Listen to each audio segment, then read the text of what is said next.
Zee 24 तास एक पाऊल पुढे। आणि एक अत्यंत महत्त्वाची बातमी, ताजी बातमी, ब्रेकिंग न्यूज येते मुंबईतनं।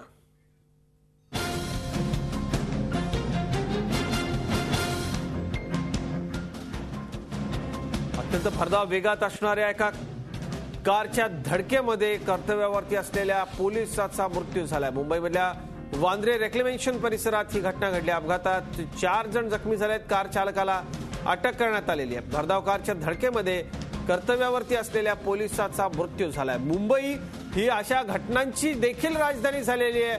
आतापर्यंत सगळ्यात जास्त घटना या अशा पद्धतीच्या मुंबईत झालेल्या आहेत। कर्तव्यावरती असणाऱ्या पोलिसांना धडक देण्याचे प्रकार मुंबईमध्ये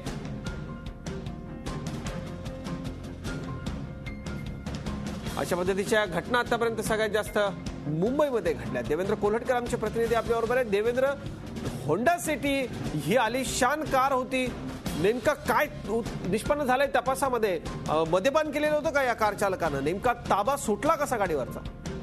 अजित, आपण बघितलेलं आहे की यापूर्वी देखील अशा पद्धतीच्या अनेक घटना मुंबईमध्ये झालेल्या आहेत। रात्रीच्या सुमारास भरधाव वेगाने गाडी चालवण्याचा मोह जे आहेत, जे हे श्रीमंत धनिक लोक आहेत त्यांना आवरत नाही आणि त्याचे बळी जे आहेत सर्वसामान्यांसोबत पोलीस देखील गेलेले आहेत। अशा पोलिसांसोबतच्या अनेक घटना झालेल्या यापूर्वी पाहिलेल्या आहेत। काल रात्री देखील बँड्रा रिक्लेमेशन असाच एक प्रकार घडलेला आहे। त्यामध्ये 5 लोक जखमी झाले, यामध्ये एक पोलीस कॉन्स्टेबल देखील होते, त्यांचा दुर्दैवी मृत्यू यामध्ये झालेला आहे। चालकाला अटक करण्यात आलेली आहे। आता पुढची प्रक्रिया जे आहे ते पोलीस करतात आहे। या व्यक्तीने मद्यपान केलेलं आहे का किंवा कशा पद्धतीने ही सगळी घटना झालेली आहे याचा देखील तपास करतात आहे। मात्र पुन्हा एकदा भरधाव वेगाच्या मुळे एका पोलीस कॉन्स्टेबलचा बळी गेलेला आहे। शिवाय इतरही अन्य लोक यामध्ये जखमी आहेत। झी 24 तास एक पाऊल पुढे।